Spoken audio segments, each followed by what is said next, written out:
What's up, friends? Welcome into Rock Chalk Sports here on ESPN Kansas City and KansasNation.com. Got a full show for you on tap. I'm Sean Kellerman alongside, as always, Dan Courtwright. Hello. We are opening talking Kansas basketball late night last night at Fog Allen Fieldhouse, 61-56. It was UConn coming out on top.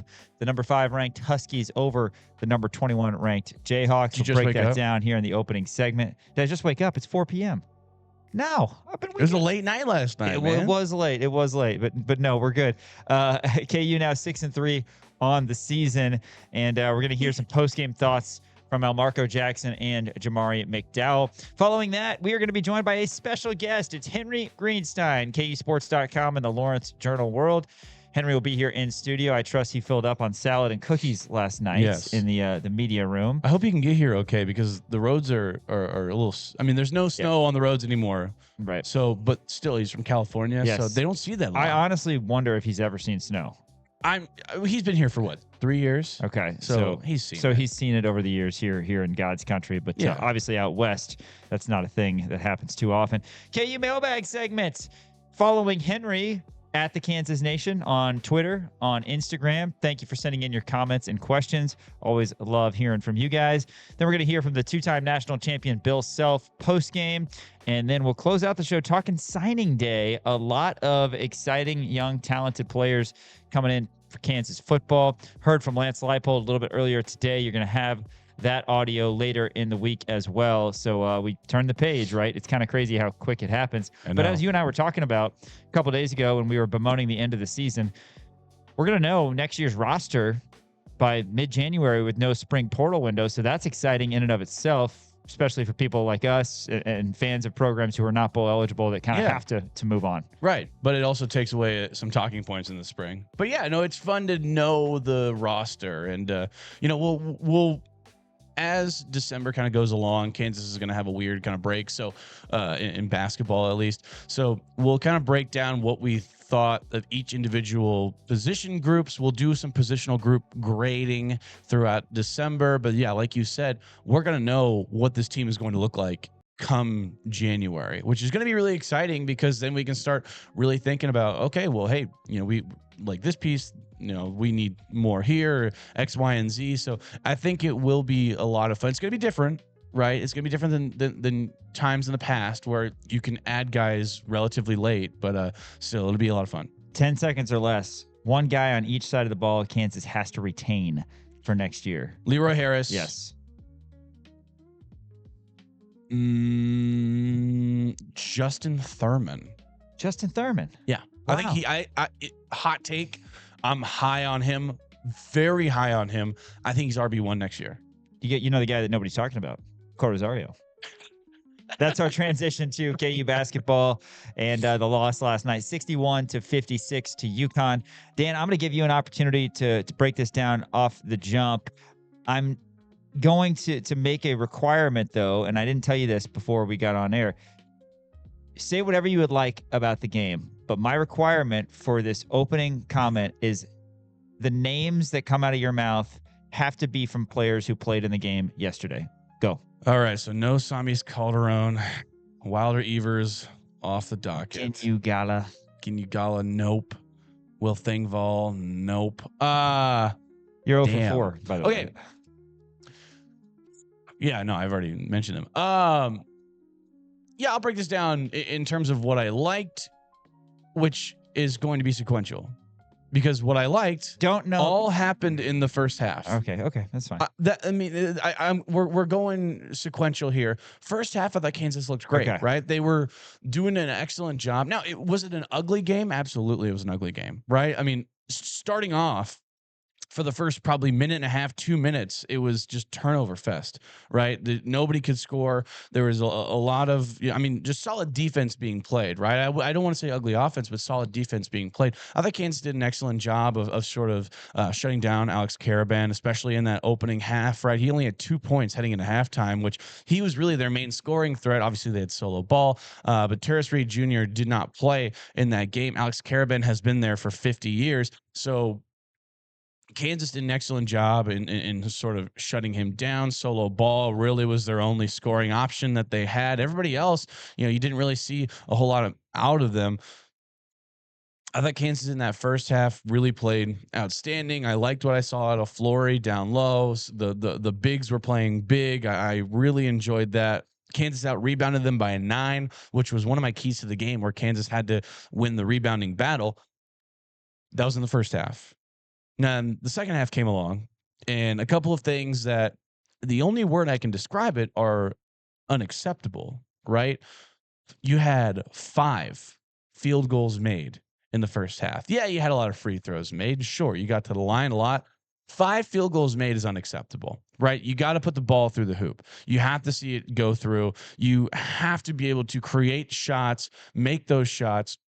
And then on the other side, another unacceptable thing, you lost the rebounding battle in the second half by 15. It was 25-10 in the second half. That's unacceptable. Bill Self said this after the game. He said, look, Flory Bidunga, he's a 30-minute guy. He should never play 38 minutes. And I personally thought maybe some fatigue might have played into it, right? I think that, you look at that starting 5, virtually all of them played 30 minutes or more. I think Bryson Tiller was the only one who didn't play 30 minutes. He played 29, right? Elmarko came off the bench. He played about 16 minutes a game in that game. Cole Rosario came off the bench, 5 minutes. Jaden Dawson, 8 minutes. So you look at the depth that Kansas has, and they didn't really utilize it that much. Now, granted, once you go farther down into onto the bench, you have other guys who aren't going to be as reliable or could be potential non-factors in that game. But I still think Cole Rosario, if you leave him out there for more than 5 minutes, I think that he is going to get hot from 3,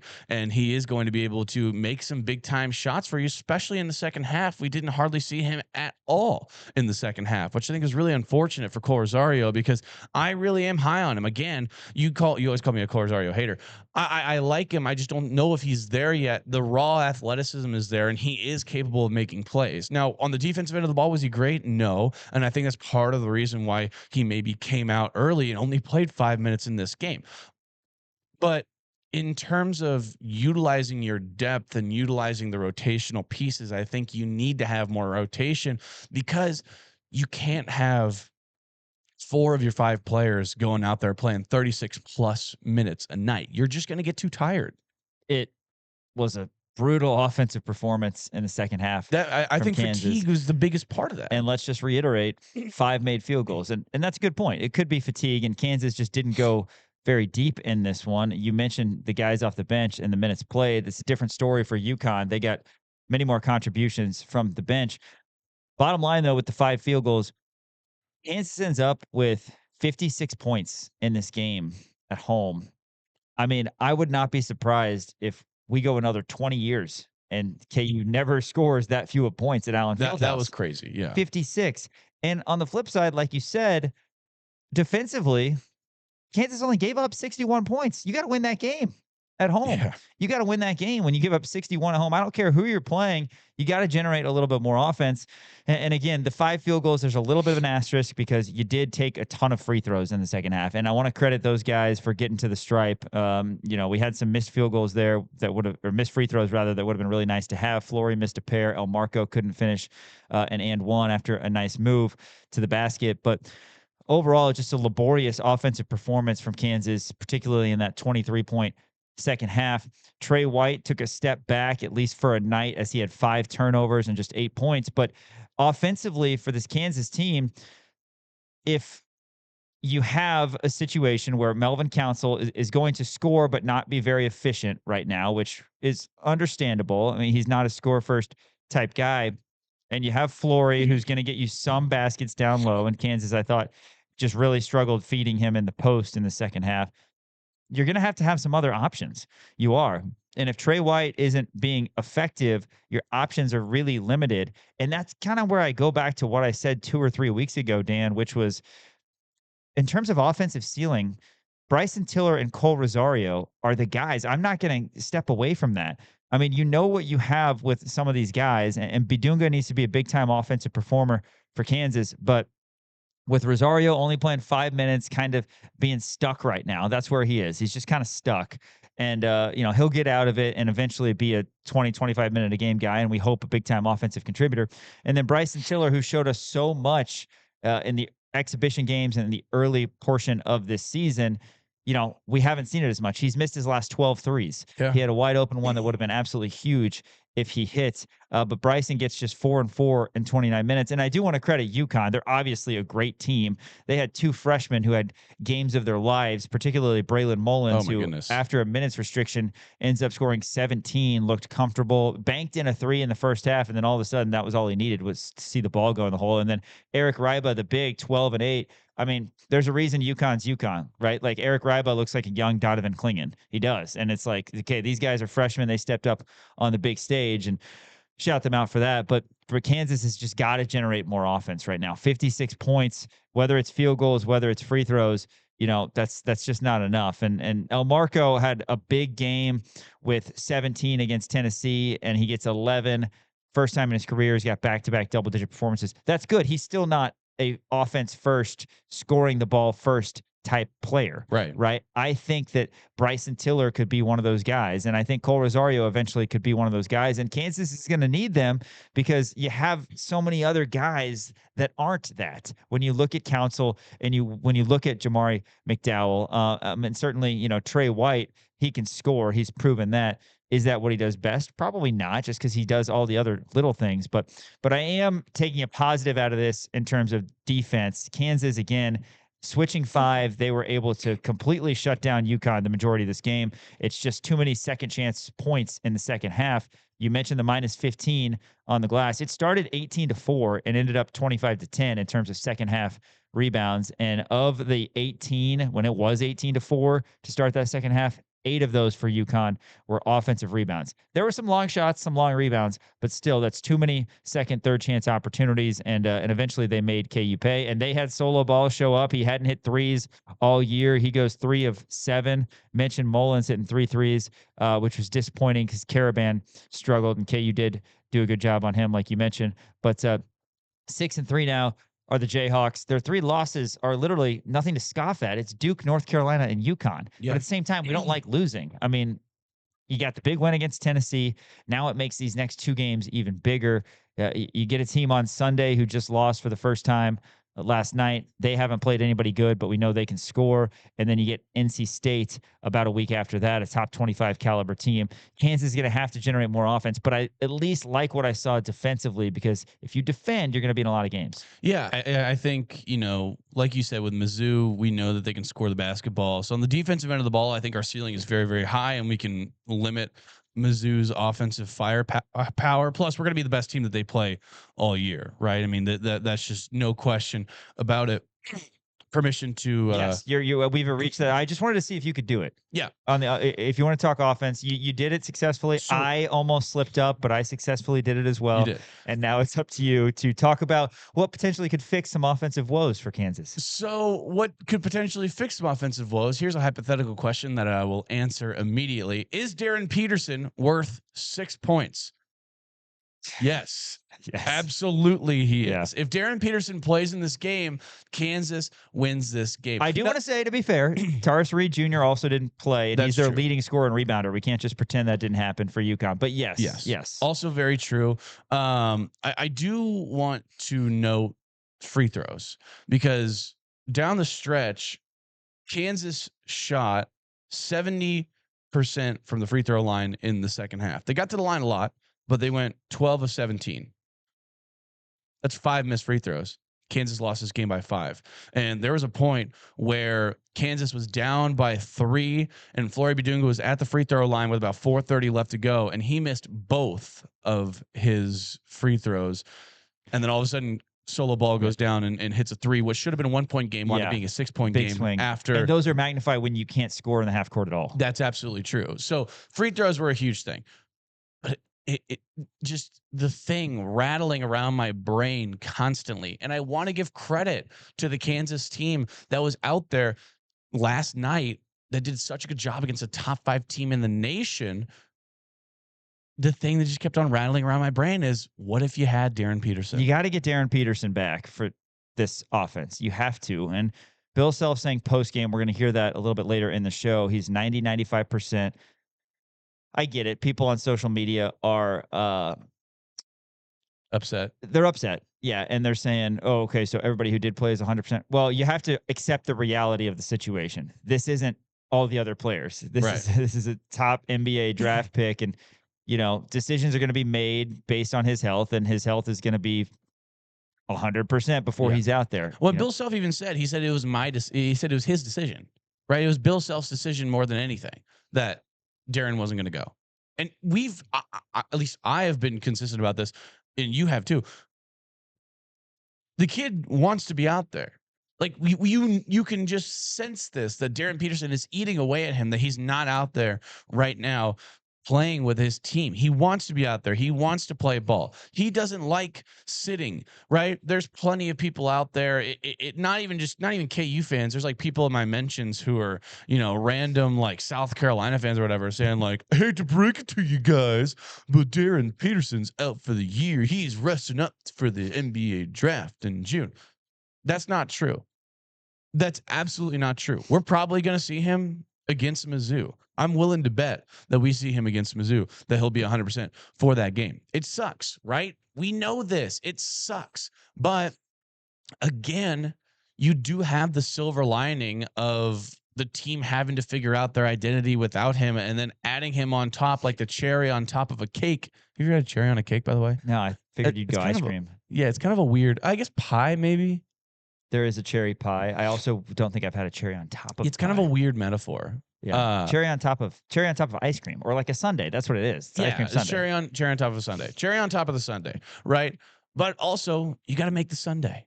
You know what I mean? Like you gotta make the sundae. Yeah, and I think that's what Kansas is doing right now. And I do think that it is a good thing that these guys are having to figure this out, especially against top caliber opponents like UConn, like Tennessee, which they did. By the way, I just want to shout out Elmarko Jackson, because he has been a completely different player than what we saw in those first 5 games it was, where I thought, oh no, Elmarko, he's rusty. His confidence has been completely shot. He's not the same player that he was when he was a McDonald's All-American, right? I don't know what happened to him. All of a sudden, he comes out off the bench, 16 minutes, scores 11 points, hits a couple threes, and he just looked incredible. He went 2 for 5 from 3-point line, 4 for 9 from the field with 11 points. Elmarko Jackson has become such an important piece, and I think that that's going to be huge coming in the future, because look, if we're being honest, Elmarko is going to be coming off the bench for the rest of the year. I don't know if he's going to be ever find himself in the starting lineup, but whenever Darren Peterson needs to come out, I feel like it's not going to be as large of a drop-off as maybe we once thought, when Elmarko Jackson has to come in for Darren Peterson whenever he has to take over that point guard spot. Jamari McDowell hit a couple big threes as well. You're going to take 2 out of 5 from 3 from both of those guys any day. Can you get Tiller back to where he's able to stretch it? Can you get Rosario to be a consistent scorer? All of that's important in the absence of Peterson, which again, hopefully is not a long absence. I understand we've been saying that a lot, but it is what it is. Honestly, now that I've had a chance to sleep a tiny bit, to sleep on this, UConn just beat us in the second half. I mean, they're a really good team, and Solo Ball played awesome. They got big contributions, like I mentioned, from Ryba and certainly Mullins. They just outplayed KU. They out-toughed them in the second half. You can't be minus 14 at the beginning of the second half on rebounds. They end up going minus 15 in the second half after being plus 9. I mean, they just completely flipped the switch.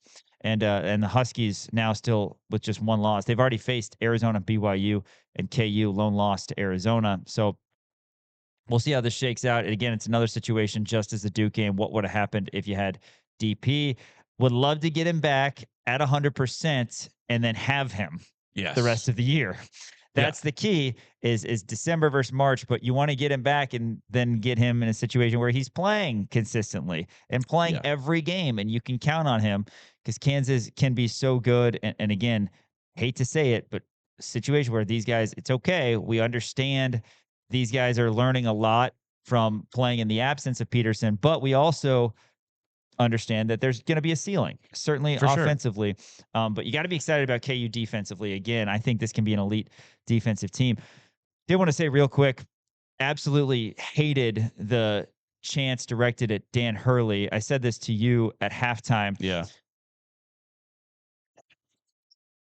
There have been a lot of big time games at Allen Fieldhouse where fans of Indiana or North Carolina or whoever, any opposing team's fans come in and they leave Allen Fieldhouse thinking, not only was that an amazing experience, but everybody treated me so great. And they vocalized that.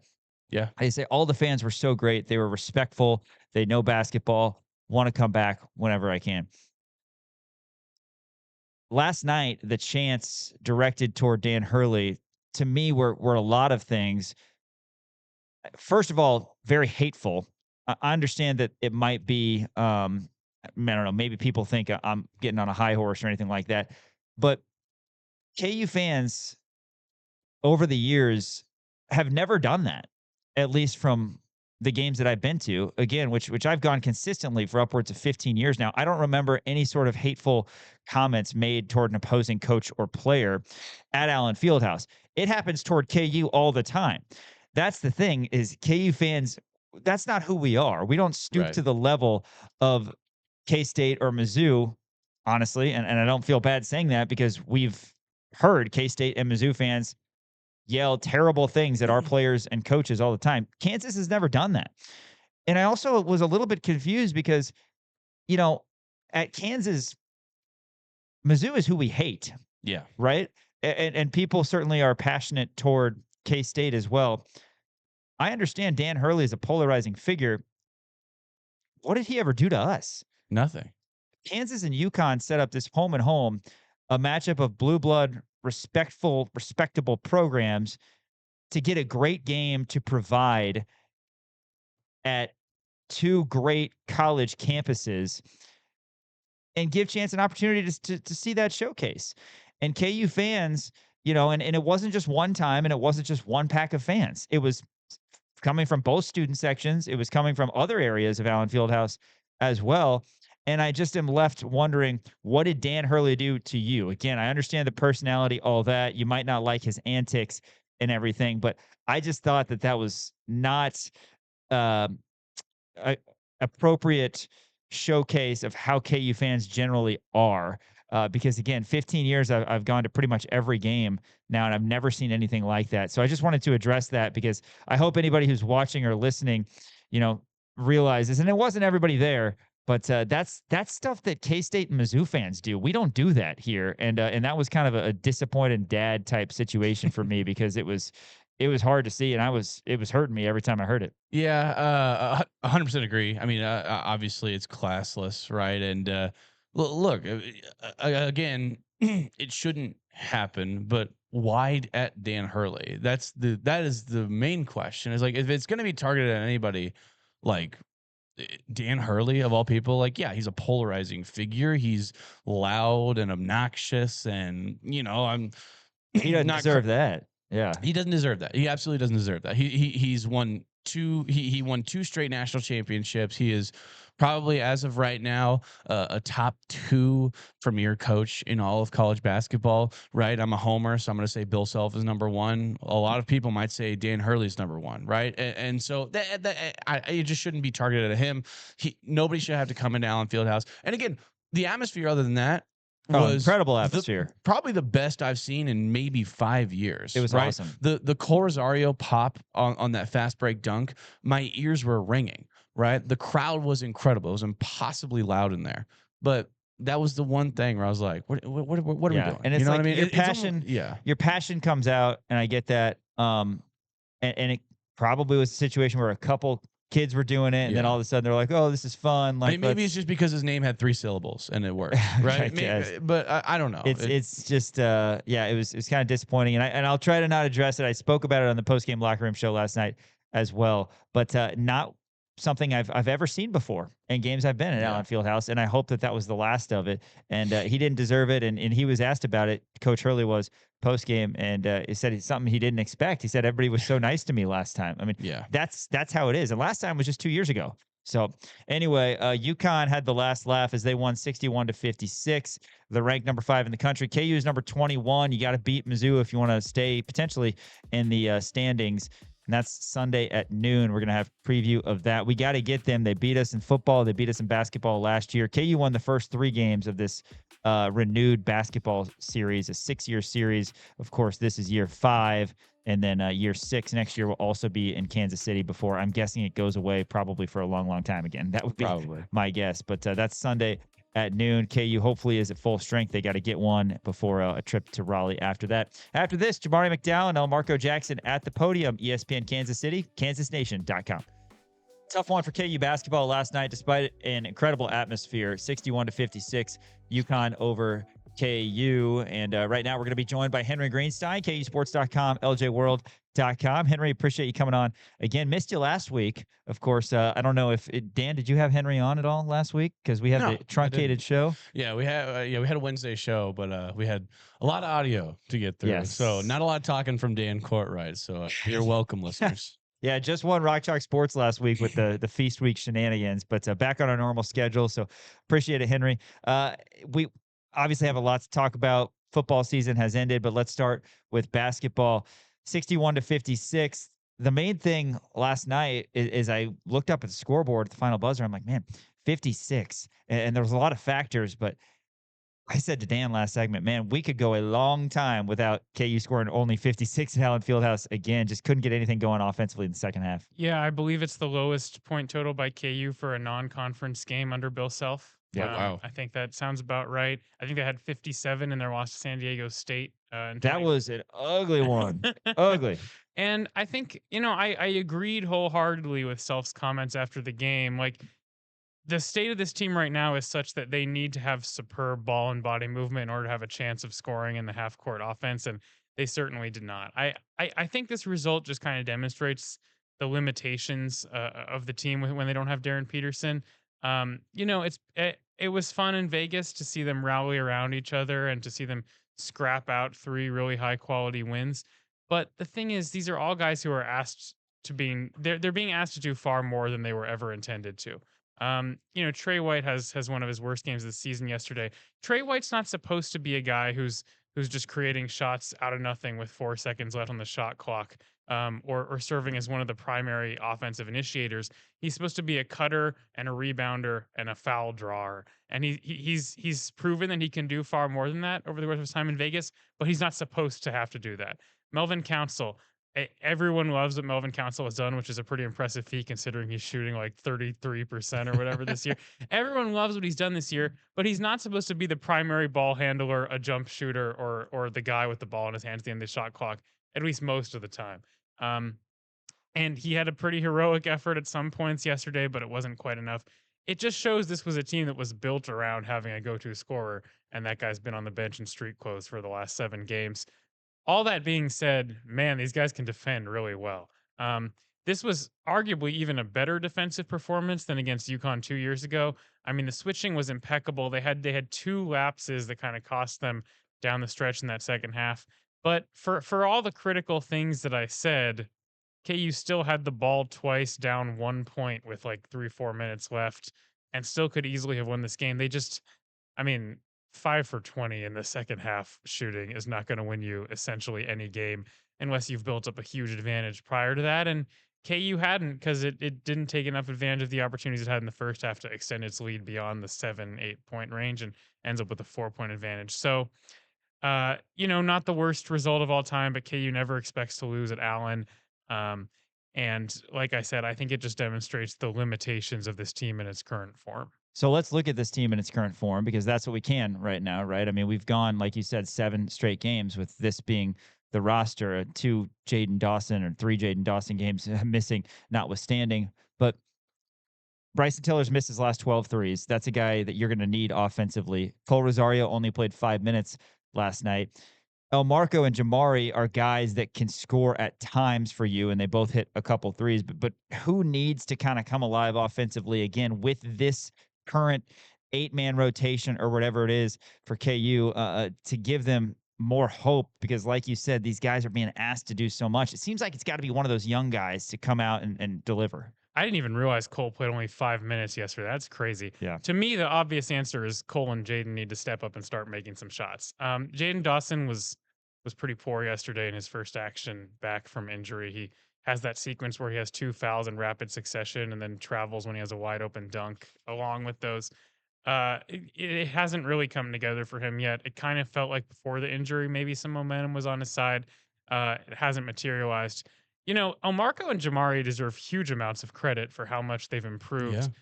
They haven't looked out of place at all. A lot of people thought they would be towards the end of the rotation, especially after how Elmarko started out the year. I mean, they've been key pieces of the team's production on both sides of the ball. Who had them single-handedly sustaining the offense with their three-pointers in the first half yesterday? I don't think anyone predicted that. Um, and for Elmarko, who even during his freshman year bout inconsistency, it's really an encouraging sign to see that he had another good game yesterday after Tennessee. He wasn't a one-hit wonder, essentially. But yeah, to me, the answer is Cole Rosario and Jaden Dawson. They're supposed to be the prime two shooters on this team, maybe even including Darren Peterson, and they're not producing in that respect at all. And with Cole, the whole thing was supposed to be, well, because of his hustle and his bounce, he'll still be productive even if he's not shooting. Well, I feel like even that has dwindled somewhat. He's not rebounding a huge amount. He's had like one good dunk per game, but I just think those two guys are where my mind immediately goes. Those are two guys we thought would be like 4 or 5 and 6 maybe in the rotate, and they're just not they're non-factors right now. So especially in the continued absence of Darren Peterson, we'll see if he comes back on Sunday. Um, but if he's still gone, those two guys really need to step up. Henry Greenstein, KSports.com, and Lawrence Turner World joins us here in studio. Henry, I want to talk to you about some rotational, I guess, strategy for Kansas, because Kansas had three guys who played over 36 minutes. Flory and Melvin played damn near 38 minutes, right? I believe Bryson was the only starter who didn't play over 30. He played 29, right? You look down, Elmarko had 16, then Cole had 5, Jaden had 8. That's all. That's all you had. You had three guys come off the bench. Self said it in the press conference afterwards. He said Flory's like a 30-minute guy. He should never play around 38 minutes, but he kind of has to, right? I mean, you can. There's a giant Flory Bidunga-sized hole whenever he's not in there. I guess if you were to get your hands on this team and kind of figure out some rotational pieces, where would you go? And obviously, you don't have Darren Peterson, but still, you have all of your front court there. And would you maybe take Bryson out for a little bit, or take Flory out and put Bryson at that 5 spot, or just what's your ideal rotation? Yeah, what's weird is to me, this didn't seem like a team that, from a match perspective, Flory would have to play 37 minutes, but it just kind of developed that way. And honestly, I think the fact that he was on the court so much is a reason why the rebounding production kind of dwindled, almost paradoxically, because you get tired, and I haven't checked, but I'm guessing that's a career high minute total for him. And I think for Flory to be as springy and agile as possible, he's got to have more rest than that. I think Melvin Council can be out there 40 minutes every game if you need him to. I mean, he did that at St. Bonaventure. Yeah. That's probably not the optimal circumstance, but he often seems to get better as the game goes along, even. That guy just does not tire out. But yeah, they got to figure out a better way to manage the front court. Obviously, Paul Mbia being able to give you 3 to 5 minutes would be a huge factor in that. He was, I would say, moderately successful in a very short stint against Tennessee. But yeah, KU has to find ways to preserve. They're not the tallest team, as Bill Self will frequently remind you. Um, Bryson Tiller has to play bigger. That's just an ongoing thing. We talk about his lack of success 3-point shooting, but if he can become a more reliable inside scorer, that's not as important. And the mere threat of him potentially being able to shoot will at least push people out when he's on the perimeter. I don't know there's a one size fits all solution. Like I said, I think that Mbia becoming at least a guy who can spell one of them and maybe have just a couple minutes where they're both not on the floor that aren't disastrous would go a long way. Yeah, I think so too. And we'll have to see moving forward. Got to ask you about DP. I mean, I made, when we opened the show, Dan give a opening thought monologue on the game without mentioning his name, but it's just so easy to mention his name. I went through. This has happened before in the past. You were here for the Kevin McCullough, Grady Dick year. I think, or was it Kevin McCullough? I was not there for that year. I was there for the Kevin McCullough injury. That's right. Saga. So the year after Grady Dick. So 23-24. That's right. Where the Kevin McCullough saga was going on. And of course we had a little bit of that 21-22 with Remy Martin. And it was kind of one of those things where they were out for such extended periods of time that you felt like you needed to stop talking about them because they were gone that long. It's like, okay, this is who. I don't think you can do that in this No. case, right? Because everything kind of goes back to needing DP. What's your confidence level after hearing coach and fans are getting frustrated? I don't want to hear that he's close one more time and all that, but your confidence level that we will get him back sometime these next couple games. Yeah, you can't avoid talking about him because his shadow looms over the entire team because as I said, it was built in his image largely. Yeah, so I think what has fans perturbed is the idea that, as Bill Self said yesterday, Peterson's 90 to 95% and he's not playing, which is just not something you hear super often in the world of college athletics. But it's hard to blame anyone on Peterson's side or on KU's side for being cautious with bringing him back in because, you mentioned Kevin McCullough. I think about what happened with McCullough, which is they kept trying to reinsert him Yeah. over and over again Right. as he Great was dealing point. with the bone bruise, and he became significantly worse to the point that you remember they put him in that Houston game and he did nothing. And Self says afterward he shouldn't have played, and he doesn't play the entire rest of Right. the season. Yeah. So I'm not saying that incident is necessarily in KU's mind as it goes through this, but it just provides an example of how managing an injury wrong can sort of cost you your entire season. And with someone as significant and high ceiling as DP, you got to be especially careful.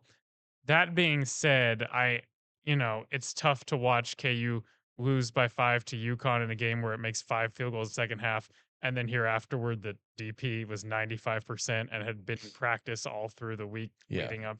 So I understand why people are frustrated by that. And it's been a tough few years for KU fans in terms of injury sagas that seem unpredictable. So I think there's a lot of other things at play with this. Um, like I said, I think the team's done an admirable job in his absence, but certainly, I personally would also like to see Darren Peterson play basketball at some point. Join the club. And I think it will be sooner rather than later. I also think it's good that the next few games are spaced out. Or at the time of year where you don't have to play 3 games in 3 days. They got Missouri on Sunday, NC State 6 days after that. That game and Towson are a little bit close together, but we'll see exactly. I think a lot of people were surprised he didn't come back for UConn because the reporting and the rumor was that was what it was going to be. But it just shows how finicky injuries can be. And yeah, we will all await his return with great interest. Yeah, 100%. Henry, wanted to flip it over to football. We'll ask you about signing day, but I just realized we haven't talked to you about the Utah game yet. Yes. This is going to be the last time we probably bring this up. I just want your overall thoughts on the Utah game. What did you see? What did you like? What did you dislike? And just kind of put a I was about to say. I don't want to say put a bow on it. Maybe duct tape. Maybe put it in a plastic bag and tie it together. On the season as a whole, in terms of where your expectations were and how Kansas lived up to those expectations. Yeah, when you said we are going to talk about this for the last time, I was like, man, he's about to say put a bow He's on gonna say it. the bow thing. He's gonna say the bow thing. It seemed like you were trying to resist, but just I was. He couldn't do it. He couldn't. I said duct tape. Okay, I don't think that's a real expression. Yeah, I mean, heartbreaking, inexplicable. There's really not much to say about it. Third game this year, you feel like KU absolutely should have won and didn't. This one, they had like a 71.6% win probability on ESPN, which is actually lower than I think 88 in Cincinnati and 89 against Arizona were their peak win probabilities in those games. But yeah, up 14-10 in the red zone early in the fourth quarter. You should go up 2 scores. And then Jalen throws a pick trying to throw the ball away, which almost kind of like foreshadowing that Missouri game earlier in the year. We all kind of wrote that off as a meaningless interception. He does it again in a big moment. And then, credit to KU for immediately responding right after that. And they go down to the red zone again. And then the pick 6 was just unthinkable. What a bitterly disappointing way for his career to come to an end. We talked all year about how Jalen had a chance to get a legacy game, a victory that would largely define how he's remembered, and unfortunately, he didn't do that. I understand he had legacy games earlier in his career. Texas in 2021 will forever live on in KU history, but it's really unfortunate for all involved that this is how he concluded his final game. in a KU uniform. And unfortunately, that overshadows the fact that KU had a perfect game plan, Oh my God. executed near perfectly. I don't know that I've ever watched a football game where it was so clear Yeah. what the game plan was and it was so perfectly executed. And I hope that that at least takes some of the heat off the offense and Zabrowski and Lance Leipold, because they were like, I understand they didn't score in the red zone, but like they were perfectly suited to take down Utah and just didn't. And by the way, even then, it's a 3-point game with 5.5 minutes to go, and the defense can't get us.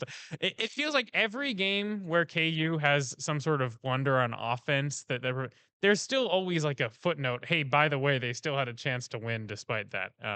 And those chances never seem to pan out this year. So another disappointing conclusion.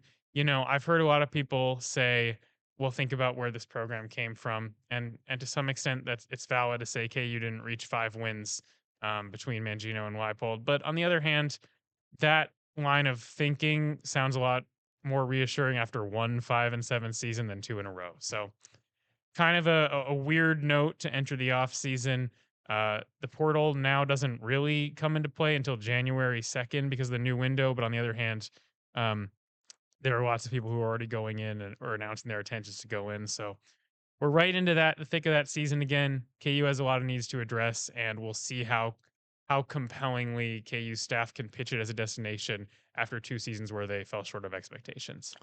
You talked about it a little bit with Jalen Daniels being able to have sort of a legacy game to get them bowl eligible, and he could finally win his first bowl game, because in his 6 years he was never able to do that, right? Jason Bean won it in 2023. When you look back, we've had conversations about this off air. When you look back at Jalen Daniels' career, all 6 years, right? The ups and the downs, how do you personally remember Jalen Daniels, and how do you think his legacy will be remembered by Kansas fans? I mean, as for Kansas fans, I think it will take a long time for people to acknowledge and appreciate the impact that he had, just because of the sour taste of these last 2 years. Um, After the injuries Jalen dealt with, it was all about, can he put together a full season? And then he did, but it didn't. But the first half of 2024 and the second half of 2025, he just didn't play up to anything like what we thought he could. You look at I believe the last 5 games this season, he didn't have more than 200 passing yards in a game. Just really tough way to end it.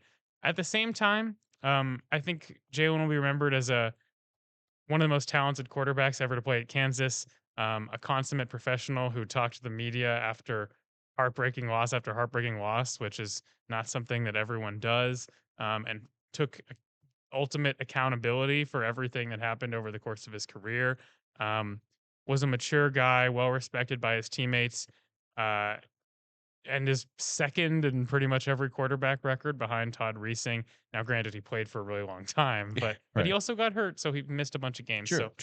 On the whole, I think it'll be a mixed legacy for him. I think he'll be someone who's ultimately fondly looked back upon, but the stain of not having taken KU to greater heights will be kind of a black mark on his resume. Isaiah Marshall, Cole Ballard, David McComb. There's a lot of quarterbacks in the room to be excited about moving forward, and that's the focus right now, Henry. And certainly we have a lot of news coming in that we're going to ask you about in the upcoming weeks regarding signing day and some talented players coming in. But just from a quarterback standpoint, do you expect Kansas to go to the portal and try to find a starter, or do you think that KU feels comfortable enough with guys like Marshall, Ballard, and McComb? As of now, I don't expect them to. I think it would be interesting if they did, but I think that allowing Zeke to take on an increased number of snaps over the course of the year, along with continuing to show Cole Ballard as the number 2 quarterback, demonstrates a lot of confidence in those 2 guys.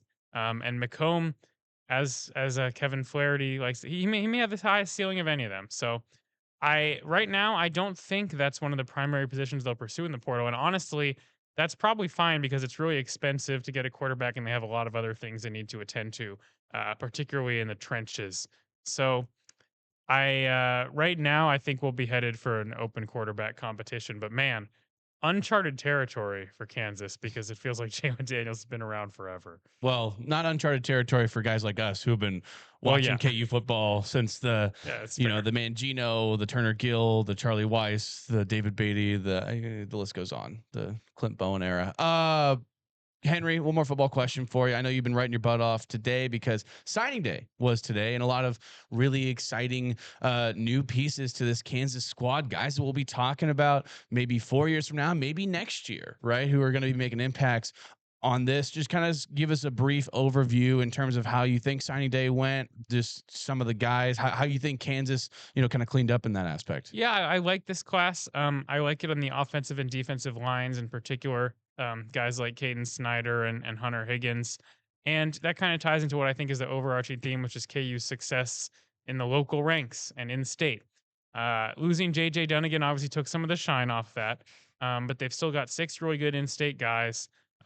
They dominated Sunflower State recruiting this cycle, and I think at the time I'm talking to you guys, we haven't talked to Lance Leipold yet, but I think that's an important point for KU to hammer home.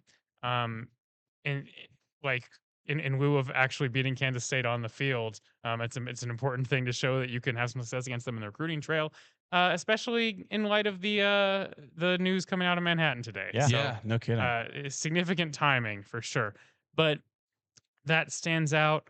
I like this class on the whole. I think some late flips, including that of Dunnigan, have taken a little bit of the luster off of it. Lucas Smalls-Allen was a key piece at defensive tackle, a position where KU really needs to bulk up. And he, after losing 4 guys or whatever, and he flipped to Wake Forest. And so now, again, at the time we're talking, like Katie Jones hasn't made his final decision known. He's technically committed to KU, but sounds like it'll be a surprise if he ends up actually following through on signing, which in turn creates more of a need in the portal at running back for KU. So a couple of little things that have made it a bit of a mixed bag in the direct lead up to signing day. But I was really impressed with how the KU coaching staff compiled this class. They did most of it back in the winter too. Like it wasn't something where they had to a blitz of visits over the course of the summer. Locked down a lot of really good prospects early. I believe right now it ranks 49 in the country on On3 and 24/7 Sports. So quite credible. And yeah, a lot of players who will contribute to the Jayhawks for years to come. No doubt. We're going to break that down a little bit later in the show, and certainly as the weeks roll on here, talking Kansas football. Last thing for you, Henry, volleyball. They get a draw that allows them to host the first couple rounds starting tomorrow. They're going to have a match against High Point right around 6:30, and they'll take on the winner of 5-seed Miami and Tulsa. They also potentially, should they win both those, get a chance to go up against a 30-0 Nebraska team who happens to be the 1 seed in their regional. Your thoughts kind of on the season as a whole, the fact that they were indeed able to get to host, and postseason outlook. Yeah, the fact that they were able to host after losing those 2 matches in Utah is pretty remarkable. And props to them for coming back after what could have been a really demoralizing stretch and beating a ranked Iowa State team on the road at Hilton, which we know is not easy to do in any sport. And then sealing the deal with the win over UCF on Senior Day. Now, granted, as you mentioned, they are essentially the last of the 4 seeds, which puts them in Nebraska's bracket. We don't have to talk at length about Nebraska and how KU, I believe, is like 0-88-1 against Nebraska all time in volleyball. I had to check that number, but I'm pretty sure that's what it is. But in the more immediate future, this team wants to make it out of the first weekend. They had 2 great teams in the final 2 years under Ray Bichard that lost 15-13 in the 5th set at home each of the last 2 seasons.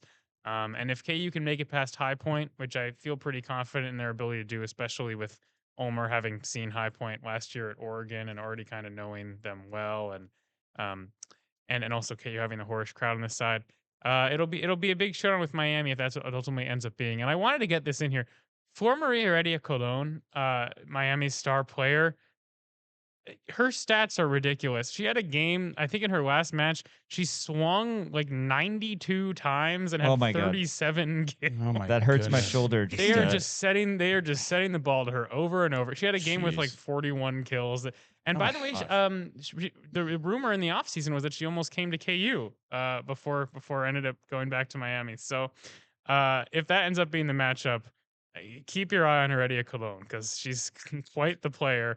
And obviously KU will be well prepared for her if that's what happens. But yeah, the environment at Horish for postseason volleyball is incredible, and the team will just be shooting to get out of the first weekend. That's a big goal of theirs. And then if they do end up doing that, go to Lincoln and just see what happens. It'd be fun, right? It'd be fun to see. They've been there before. They were there in the spring, so they know what it's like. Yeah, that's true. That's true. Yeah, back in was that the spring or was that? It was in the spring, and KU didn't have Jovana Zelenovic or Aurora Poppets or any of those people at that point. So yeah.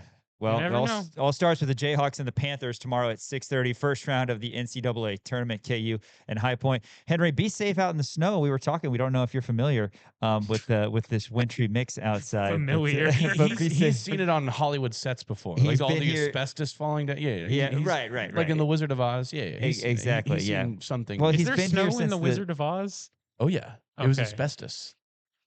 It was like not. Yeah, it was very not good. I'm not familiar with that. That's something I am not. Give it a familiar watch. With. You have been here in the Sunflower State since Kevin McCullough was here in the 23-24 season. Yes.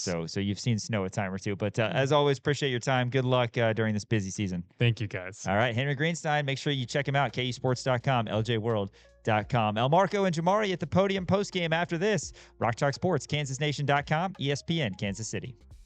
KU basketball fell to 6-3 last night, losing to UConn. 3 losses all to Blue Bloods. KU at least has that victory over a top 20 Tennessee team, but would like to beat the opponent on Sunday and then beat NC State as well. Elmarko Jackson and Jamari McDowell, they came to the podium a little bit downtrodden, I would say, after the loss yesterday. Let's hear that right now.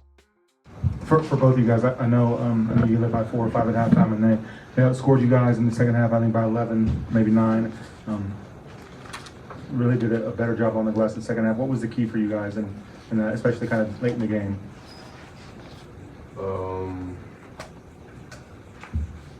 Just being tougher. I mean, you gotta be tougher and secure those rebounds, secure those second chance points. That's how they got themselves back in that game. Jamari, the last play, was it a 3, 15 seconds or 20 seconds left when you drove, or you pitched a few times? Do you remember what the final play was and what you guys wanted to get done? Yeah, we had a play. I mean, obviously we needed 3, so that was the ideal, but we still had enough time to get a little 2 and then foul possibly. But like he said, like Marco said, I think we just got to be a little tougher, stick to our principles when it's crunch time, and we'd be all right. It's a long season still, so. Just for either of you guys, what did it feel like trying to play offense in that second half? You guys had a tough time generating shots and then making them when you did get them. I feel like just some opportunities we had with shots, we just didn't hit them. Unfortunately, just how the game is, it's ebbs and flows, and it's something that we'll definitely work on. This next practice that we have and getting ready for Missouri.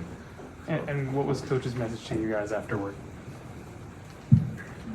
We just, like I said, we got to stick to our principles. That was really the main thing. We knew how they was going to play us. They played us the way we thought, and we didn't capitalize off of it. So that's on us.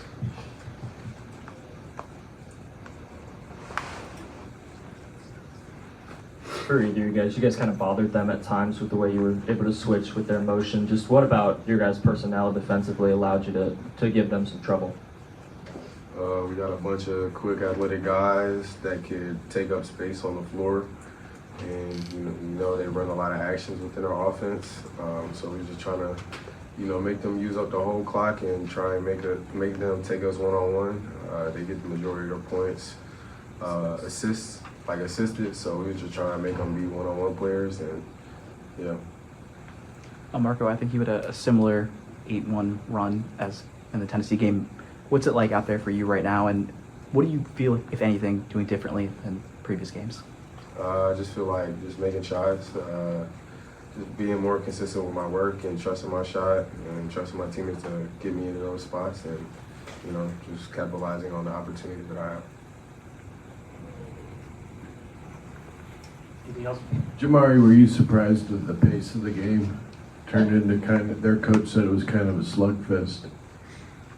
No, not at all. I mean, they told us that they were going to run their offense to under 10 most of their possessions, so I knew that already. But Coach Hurley said that? Yeah, it was He a just said the slugfest. pace was kind of. Yeah, it was a little ugly, I will say, but sometimes you got to make it a little ugly. So. Elmarko Jackson and Jamari McDowell at the podium. KU Mailbag segment after this. Rock Chalk Sports, KansasNation.com, ESPN. Rock Chalk Sports rolls on your Wednesday. Time for our KU Mailbag segment by the people for the people. Oh, did I beat you to it? I was going to say that. Bummer. Who's starting us off today? By the people for the people. By Dan. It's KU Najee. All right, I'll start it off. KU Najee. He wants to know if you could add one BSE. Bill Self-Air. I like that acronym. Or is that an acronym? Is that what they call it? Yeah. Yes. I like that acronym. BSE, Bill Self-Era role player to this year's team. Who would it be? That is a fantastic question. Role player. Okay. Bill Self-Era role player. I might have an okay one, and you might be hearing from him later in the week on Hating the Hawks. I'm going to go with Sasha Khan. Just an extra guy down low, right? To ease some of that pain. Well, maybe not. All right, no. I'm not going to do it. You're welcome. He was You're a role welcome to player. pick He whoever didn't you'd like. start. He didn't start on I'm not on saying that. he's not a role player. That was an interesting choice, in my opinion. Well, he was for kind of the first one. Like he's at the top of mind right now. Let me go back. Let me kind of rattle through. Ooh, no, I got to go in. Actually, that's probably the right answer. Because what's our biggest issue right now? I know who I'm going with, so I'm not going to answer that question because I'm going to see if you go with the same guy. Our biggest issue right now, to me, is scoring, making 3-point shots in particular. Give me Jalen Coleman Lands. What? Come on, man.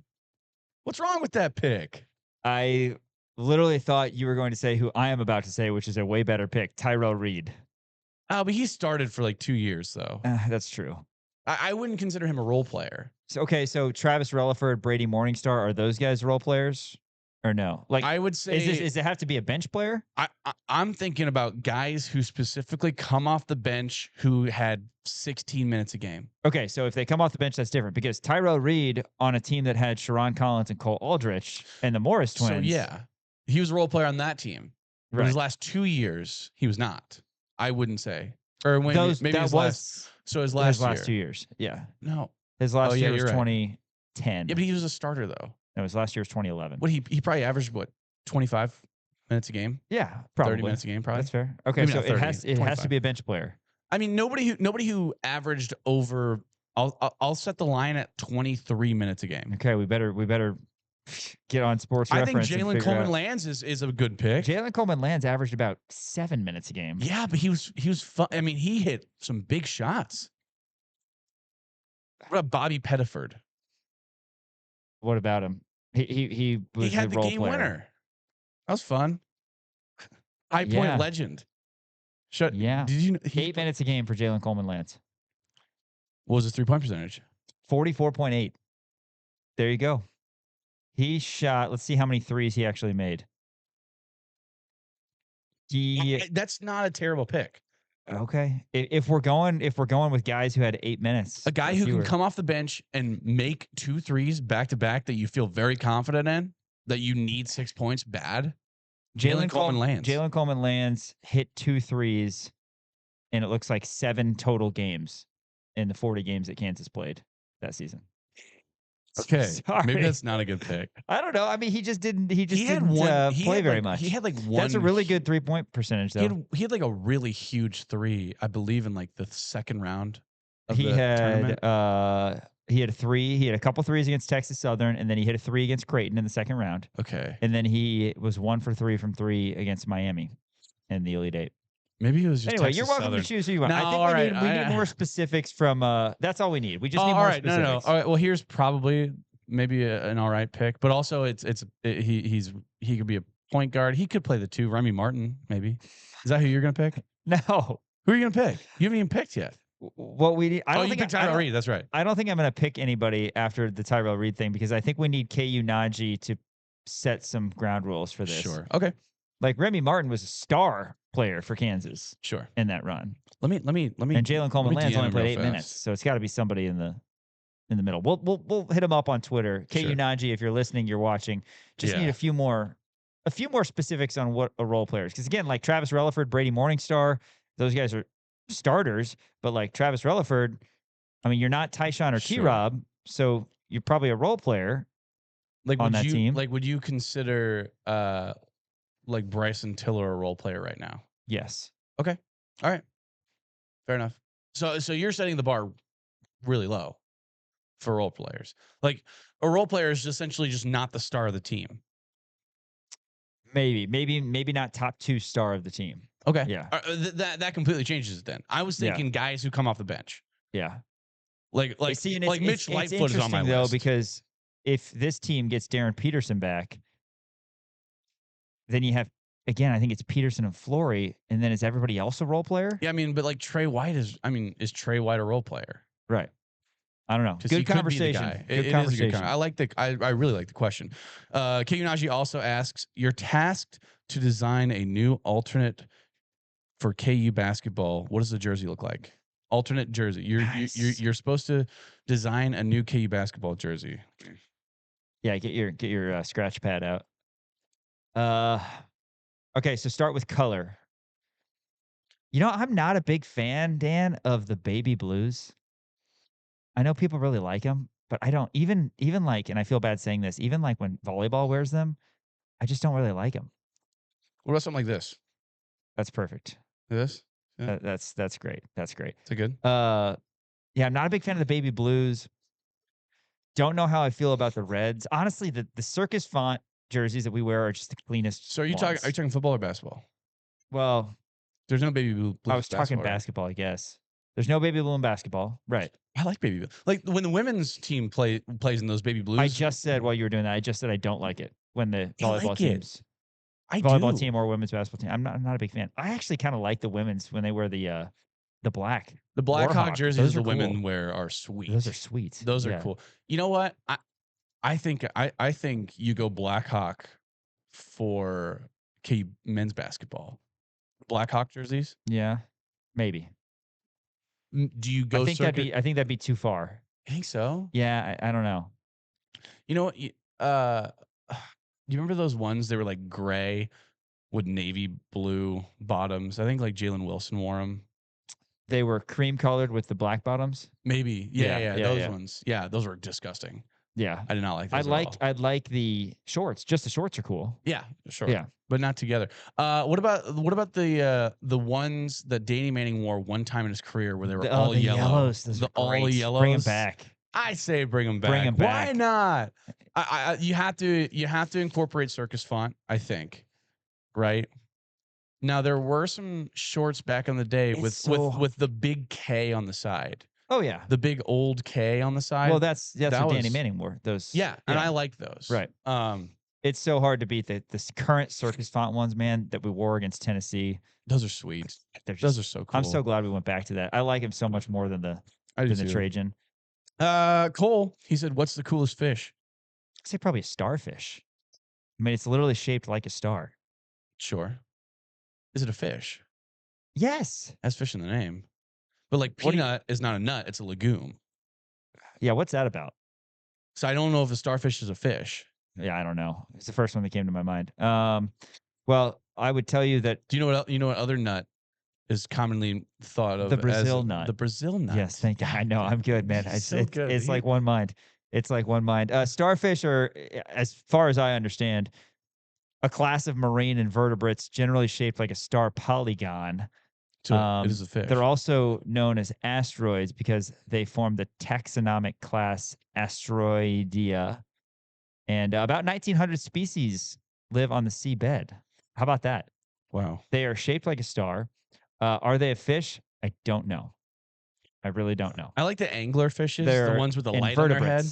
Invertebrates. The ones who develop, because like that is like one of the coolest things to come out of like evolution, is that the anglerfish, yeah, they're ugly, right? Their teeth are disgusting, but they literally have a light coming out of their head. That's cool. That is sweet. God, those are ugly, man. Ugly fish, for sure. Wow. But they have a light coming out of their head. That's fun. Blobfish, you know what a blobfish is? Mandarin fish. Wow, those are gorgeous. You're familiar with the clownfish? Blobfish, they have like big noses. They look weird. Huh. I'm gonna go with an anglerfish. Even though they're ugly, I do like the fact that they have a little light on their head. It's kind of fun. It's like if it's like if somebody was born with glasses on their head, just like Yeah. right, like flashlight. already on. Like it's just like wow, like that's amazing that nature can do that. You know? What a great question there. Good The question. lionfish looks pretty cool. Yeah. Not gonna lie. Colin, he wants to know, is Darren Peterson being out a blessing in disguise? This is something we've been talking about a lot. We are gonna convince ourselves that it is, even if it's not. 100%. Well, I think it is, I don't even but think yeah. it's not. I think it is. I think it actually is. There's no convincing that you need to do. We've talked about this a ton, that It's a ton of reps these guys get without him on the court. absolutely they're figuring out who they are without him. And then adding Darren Peterson is just, like I said, the cherry on the top, the icing on the cake. It just works. So yeah, I 100% think that it is. I do think that Darren Peterson, The cool being whip out, on the pie. yes, it's a blessing in disguise. It sucks. Fans are frustrated. They want to see Darren Peterson play. They're like, oh, why are we spending all this money? Blah, blah, blah. I think that if Darren Peterson were to have played all of these games, I think Kansas drops quite a few of them because of the fact that they don't know how to play without him. And Henry said it last segment. He said this team is built to essentially have a prolific scorer and a prolific basketball player around them. But it's good to, accentuate all of their other features whenever they don't have that great score around them. I think that they're just continuing to work on their games, and they continue to have to step up in terms of leadership, in terms of confidence. Like, it's all good things. Hopefully, this is the last time that Peterson misses a game. I know we said that before. People are tired of hearing it, but it would be great to see this Fingers team in full. crossed. Henry says, biggest need for Kansas football in the transfer portal. What do you think? I think for me, Gotta be wide receiver, right? that was my first thing. Wide receiver. I want to say center, but I am pretty high on guys like Tyler Mercer. Yeah. But that's a big set of shoes to fill with the loss of Bryce Foster. Yeah, that's true. You always want to make sure you're set from a tackle standpoint, and honestly, the defensive line. I mean, you feel good with guys on the outside with the law firm of Brinkley and Harris, but you need some guys up front. We've seen how much success Texas Tech has had on that front. Yeah, Kansas needs a lot of guys on the inside. I think that if you can get a guy like a prolific pass rusher who can get penetration at sort of that, 3-eye technique or whatever Kansas plays. I guess I haven't really, delved too deep into that, but somebody who can get pressure sort of on the interior offensive line on the defensive side of the ball. I think that's what you need. But most importantly, you need guys who can catch the ball. I think it's 100% got to be wide receiver. You're losing Emmanuel Henderson. Mm-hmm. Cam Pickett's got another year. Does he? I thought he was a senior. Yeah. Bryson Canty. I mean, Doug Emilion. Yeah, you're losing Doug Emilion. Obviously, not much pass catcher, but you just need more wide receivers. Honestly, you yeah, just need more. You're losing. He's not a wide outside. receiver, but you're losing Bowden Gruen. Yeah. Deshaun Hanukkah. We assume. I would. Levi Wentz. Yeah, Levi Wentz is going to be gone. That's going to be tough. Clayton Cure is going to be gone, even though he wasn't, didn't do a lot. Maybe tight end. No, you get Carson Brune coming back. So you're excited Carson about Brune's him. coming back, so that's okay. Yeah. Wide receiver, I think interior guys up front as well. Yeah, I feel good about the secondary. John's got a good one. You stop at a gas station on a long road trip. What are you buying? Man, it's depressing because this is one of my favorite things to do is like the gas. Like I love road trips, the gas station stop, but now it's like literally $20 to get. If you want to actually get drinks and snacks, like it's like $20 because you got to get a drink and then you got to get, your Chex Mix. By the way, dill pickle Chex Mix is incredible. Dill pickle Chex? Is like this spicy. new? Yes, it's like spicy. I can't even find it here. I had it once in Iowa a couple months ago, and I was like, this stuff is so addicting. Man. But yeah, your Chex Mix, and then you got to get some candy. Yeah, a bag of candy is like $5.69 these days. Yeah. But anyway, what are you going with? So I'm going for candy. I'm going Nerds Gummy Clusters, the best candy. Not sour enough for me. I'm getting the 2-pack, the meat stick and the cheese stick, right? Oh yeah, those ones. I'm getting a bag of white cheddar Cheez-Its. Yeah. And then I'm getting, it depends on the time of day. I could potentially get maybe an energy drink like a Celsius or something. And if it's, middle of the day, I'm not feeling super tired, I'll get a water and a 32 ounce of some kind of diet pop. Oh yeah, you're on the diet pop now. Yeah, I'm watching my summer figure. I'm the same. I'm either going. Even though all the food fountain, is going to make me horrendously fat. Fountain ice cold Coca-Cola Classic, Sure. or obviously a 2 for $5 energy drink. Of course. I mean, my go-to candy is Sour Patch Kids. The Sour Punch Bites are also incredible. Yeah, they're good. But yeah, give me some dill pickle Chex Mix. I'm a regular Cheez-It guy. Those are my favorite. I like all the Cheez-Its, but the OG is my favorite. Man, looking forward to my next road trip. I know. I mean, just for the gas station stops. I know you want to get this one in from Cody. Oh, this is a great one. Cody says, if you had a pet dragon, how big would you want it to be? I would want mine to be small. Same. I think I would want mine to be like no bigger than a lab. A lab? A Labrador. Right. No, I want mine to be even smaller. I want mine to be like palm of your hand? No, like 20 pounds maybe. Like when a toddler's starting to toddle. Sure. Yeah, but then you get all. I feel like maybe you go like, smaller like you than can, that. You can pick it up. Yeah. And like the size of a house cat. Yeah. I guess maybe. good size. Right. But That's obviously up and down. Sure. Is it like if you're talking about home security though, is that scary? Also, do they breathe fire? They do breathe fire. Okay. But only when allowed. So do you get the dragon already pre-trained? Yes. Okay. Oh, I'm not taking any risks. So if that's the case, if they're already pre-trained and they don't bite me, then I'm going probably maybe bigger than a house cat. Okay. Like the size of a Boston Terrier. Okay.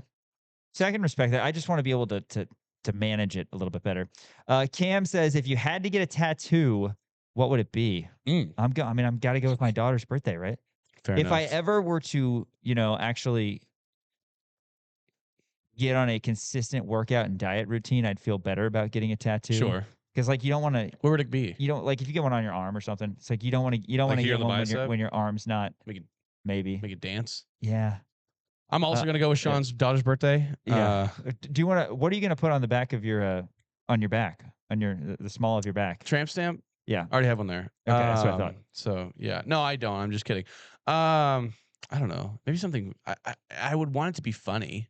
Mm-hmm. Like a funny tattoo. Yeah. I can't be too serious. I'm too fickle-minded to have it be like that serious. Because then the next day I'll be like, ugh, how corny was I? Thinking that's cool. That's not cool. Yeah, you got to be careful with that. Why'd I get a lion on my face?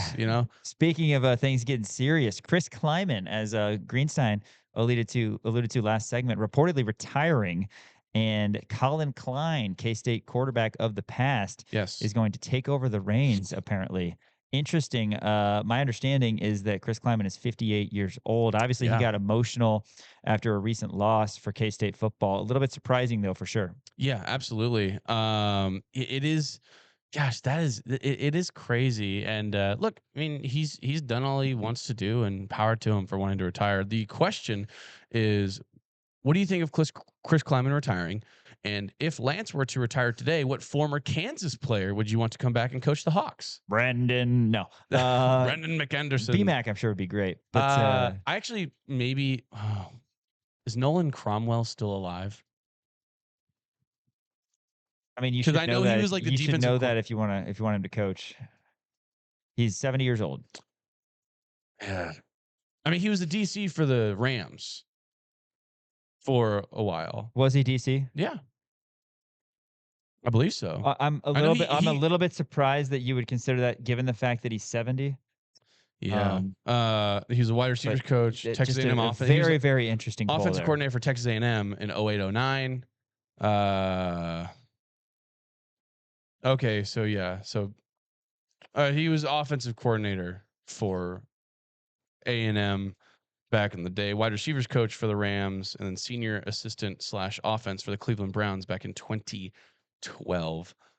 I mean, any other players that stick out to you that have had like illustrious? Give me Mike Rivera.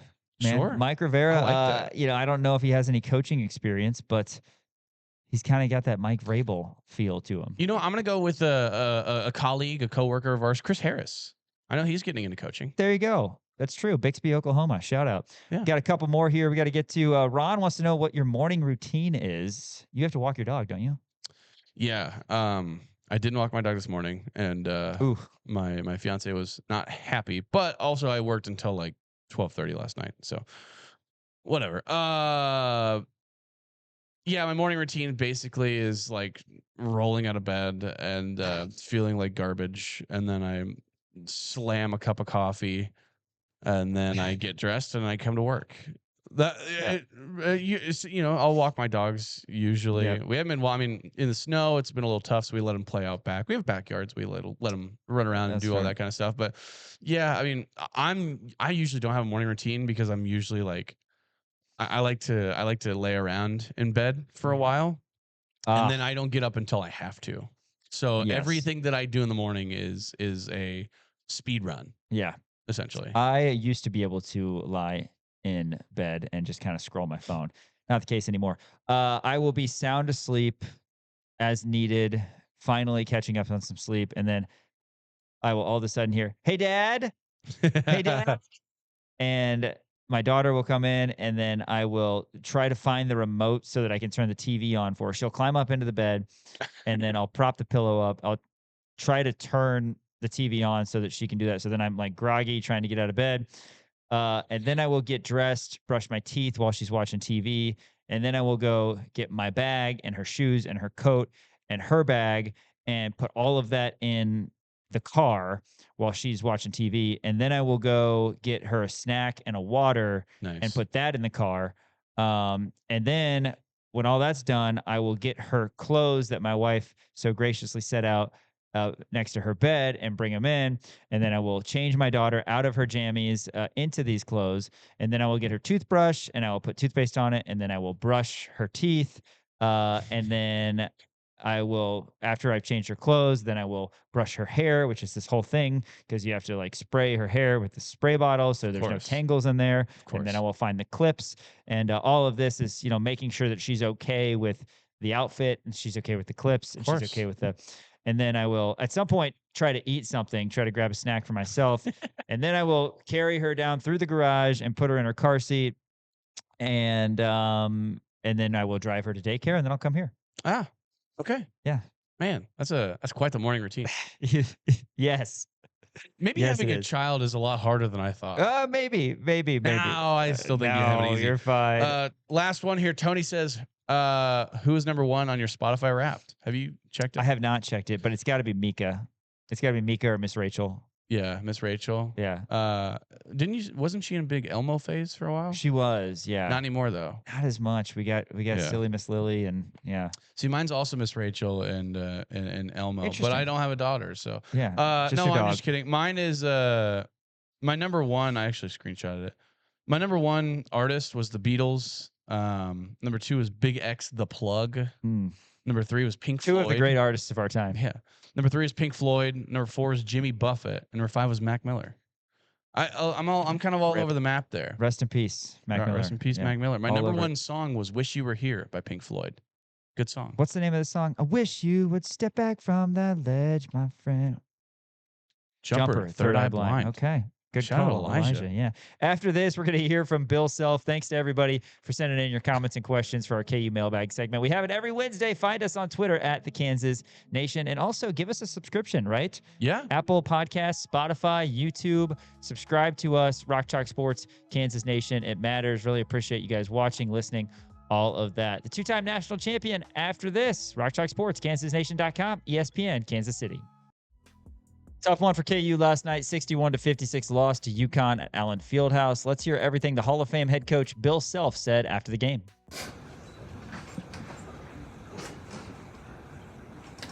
I think the second half it was 25-10 on the glass. I just wondered how much played into the ending. Oh yeah, they dominated the second half physically. I actually thought the first half we did a really good job of rebounding the ball. In the second half, they physically were much quicker to it, and You know, our bigs didn't rebound, and then our guards didn't clean up at all. And you know, if you look at it, long shots mean long rebounds. And they didn't shoot the 3-ball great. You know, they missed 19 of them, and I don't know how many of those were the second half. They're 3 of 12 the second half from 3. And I wonder, of the 9 misses, how many of those were the offensive rebounds off long shots. I bet you they got 7 of them back. And that was a big key. And of course, our inability to score, run offense was a huge key, but that was a big key, Shay. So you got the timeout down 3. What were you looking for out of the timeout? You know, we didn't have a lot of options, but we're looking for, and we didn't run it great, but that's what we run is fade on one side, fade on the other side, and then pin down if we don't have either one of those back to the strong side. And I told Mari, I said, shoot the ball, but if it's not there, take the ball to the hole. So he did what I asked him to do. It's just Eric, I think it was Eric, made a really good defensive play. And overall, what do you take away from a game like this? The outcome, the effort, the ups, the downs. I mean, what can you take away from one like this? I think there's a lot of things we can take away. One, we should have been up a lot more than 4 at halftime. Bad offense, unforced turnovers, the ball sticking, trying to play one-on-one, all that stuff led to us probably having 6, 8, 10 bad possessions in the first half where we had no chance to score. Second half, same thing. So defensively, the way I look at it, I thought we actually, other than the 2 switches that we screwed up at the end, I thought we did a good job on that. And then we screwed up 2 big switches and they got layups. But I thought we actually guarded them pretty good. We just didn't rebound the second half. And then of course we didn't play the way we have to play without Darren. Ball and body movement. Don't let the defense catch up, as opposed to hold it. So that was you know, that's on us. That's on me, and I got to do a better job of getting those guys to actually play and have ball and body movement offensively, because we just stood, at least the way I viewed it without watching tape on the offensive end. Bill, you mentioned those 2 switches, those 2 slips late. Is it just 40 minutes? It's just hard to maybe maintain that level of focus? And you know what? The first one was a slip. I don't think the second one was a slip. Yeah. The second one was just an up screen. Yeah. And you know, the thing, I said this in the pregame to Gurley, which, you know, obviously he didn't throw a good question at me, but I did answer it this way, that if you set 20 screens, all you got to do is mess one of them up and give up an uncontested 3 or a layup. I'll bet you we guarded, for the most part, 150 screens today, and probably screwed up 3 or 4 of them. So for the most part, if you look at the whole thing, I think we did a good job. But if you look at game point, that's where I think we screwed up. then they had a freshman coming there. Oh, both of them were great. Both their freshmen were great.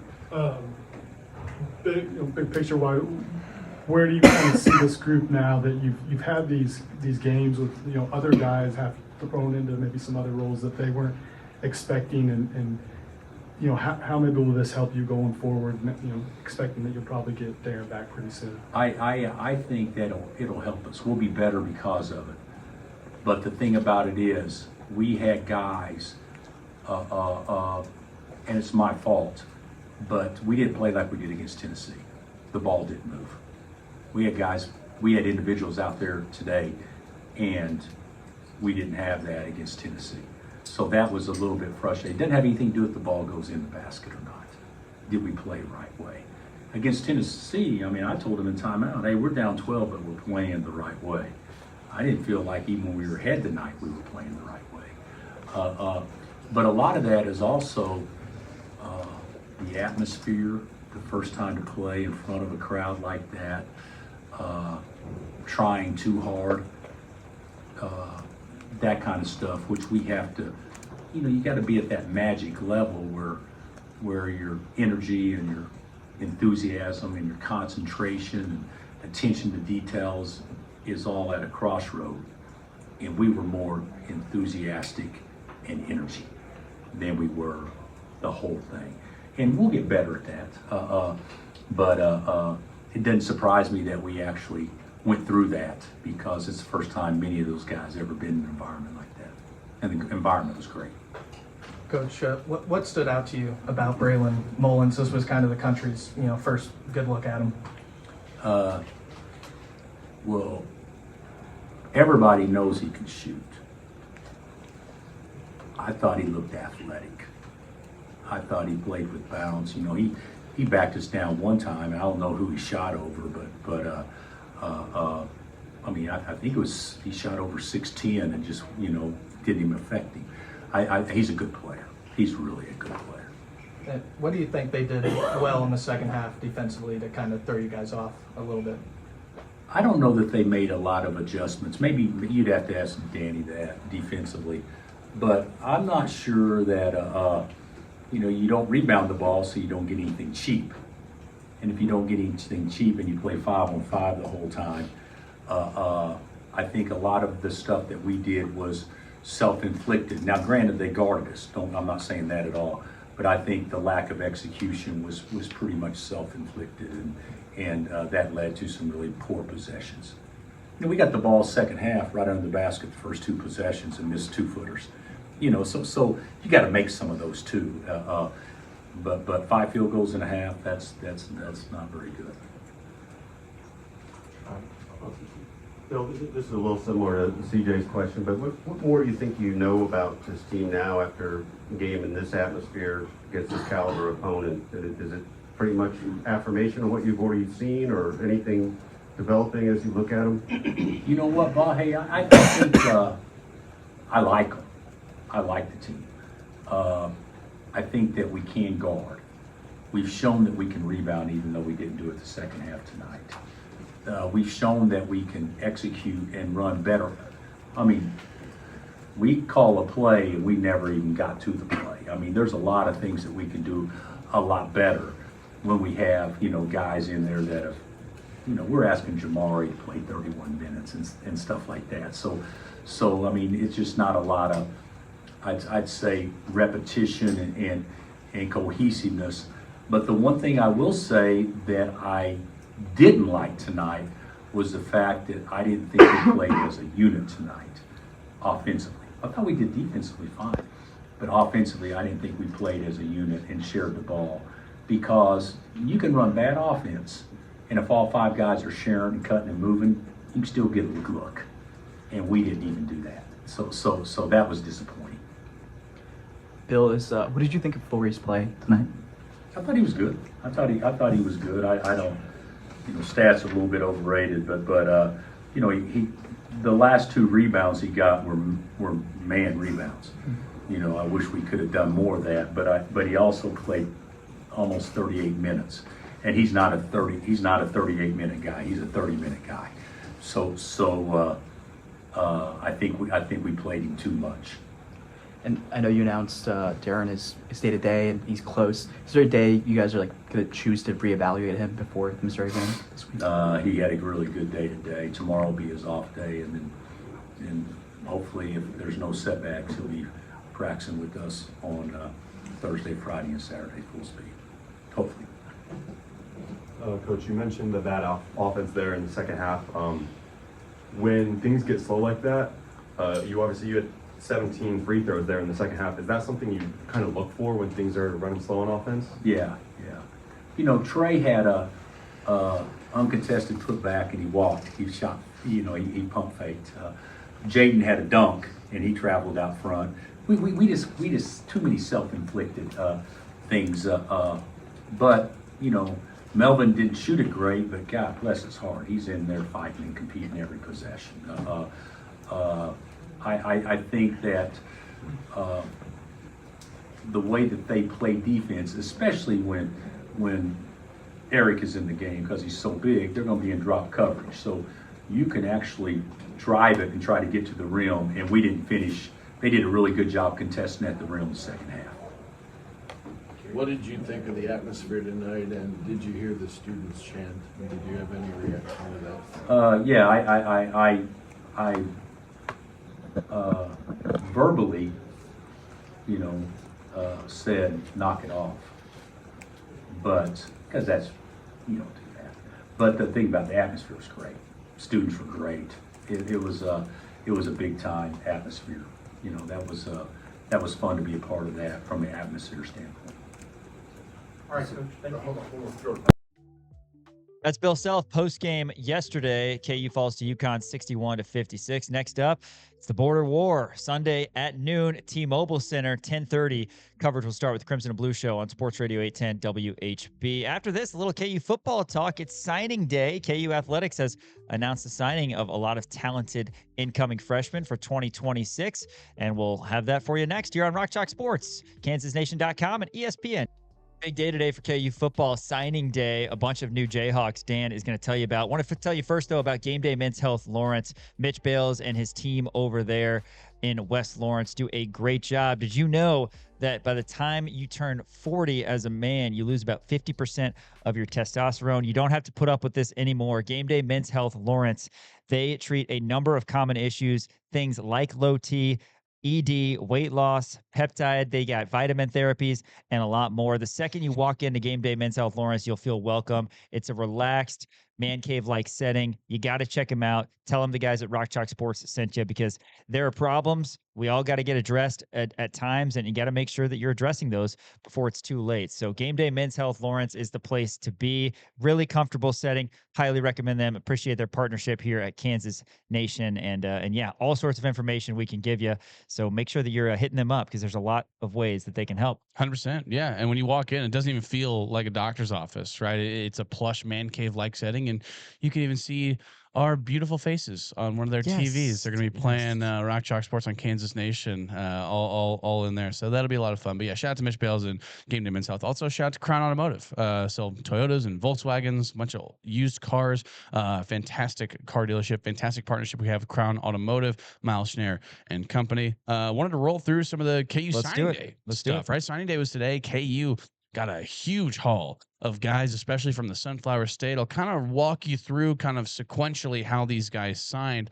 The first guy to sign out of anybody was Naquane Carter, defensive tackle out of Oklahoma City. This is something that we talked about too, where defensive tackle is a huge glaring, kind of issue for Kansas. Now, I don't know if Naquane Carter will be ready to start, week 1 versus whoever Kansas is playing. It's not Hawaii, is it?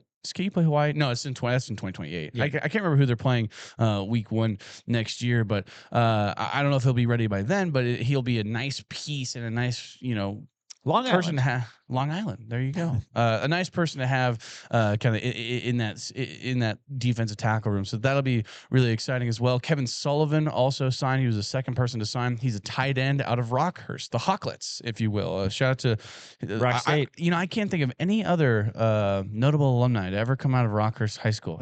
I don't know. Chris Tehan. I was racking my brain. Oh. Andrew Kellerman. Yes. Class of 05, Andrew Kellerman was. Shout out to him. Shout out to him. Kevin Sullivan, tight end. Like we said, tight end room needs a lot of help there. Another tight end out of Kansas City as well, Jack Oots. He's going to be coming over. So 2 highly prolific tight ends who are really going to be adding some depth to that squad as well. I'm expecting to see maybe 1 or 2 of them even get some snaps this coming year. So that'll be really exciting. Caden Snyder, he's an offensive lineman out of Salina, Kansas. He's the highest rated recruit to be coming over. I believe he's a 4-star right now on a lot of different outlets. A really big kid, just going to bolster that offensive line for Kansas. Joseph Credit, he's a linebacker out of Pearland, Texas. This kid's a stud, right? Watching some of his film, he is all over the field. He's an athlete. He is quick. He's smart. So that's going to be a name to know for the future is Joseph Credit. Tyron Parker out of Topeka, Kansas. He went to Shawnee Heights High School.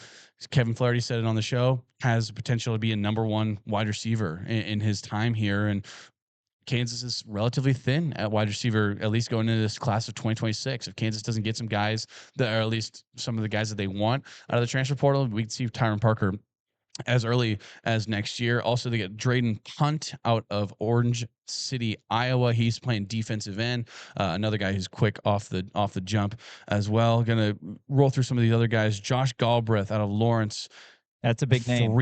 Freak athlete. He had offers from A&M, Michigan, you name it. He had an offer from him. He decided to stay home. Josh Galbraith is going to be the real deal. Jalen Mason, quarterback out of Wichita, just a stud kid with an incredible arm, has really been, kind of rising to the top in terms of, recruitment. And I really like the way that he plays as well. Nate Sims out of Ottawa. He's a wide receiver. Expect to see a lot out of him. Really, really excited about that. Another relatively local kid, Caden Moody out of Broken Arrow, Oklahoma. He's an offensive lineman. Kid is big and he is very good at offensive line. So that's an exciting one. Corbin Glasgow out of Denton, Texas, going to be playing wide receiver for us. That's really exciting. You know who else went to Denton High School? Jalen Wilson. That's absolutely right. Hunter Higgins, defensive end, coming out of Wichita. Another really highly touted recruit, deciding to stay in the Sunflower State. So that's really exciting to see. Corey Mockery, running back out of Hazlet, Michigan. The #1 running back out of Michigan decides to come to Kansas.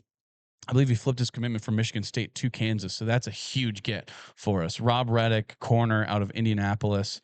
Malachi Mills, offensive lineman out of Carmel, Indiana. Huge. I believe he was the rival high school from Scott Pollard's son as well. And then Trey Brown, corner out of Chatsworth, California. That's all we have so far. More to come. We're recording this earlier in the day, so there should be more guys who will be signing. Still anticipating KD Jones, but really excited about this class of 26. Yeah, we're going to have all sorts of breakdown, of course, as the offseason rolls on for KU football, but exciting day, getting a lot of talented guys. For Elijah Schmidt running the production today, and Dan Courtwright, Sean Kellerman saying we'll catch you tomorrow on Rock Chalk Sports, ESPN Kansas City, and KansasNation.com.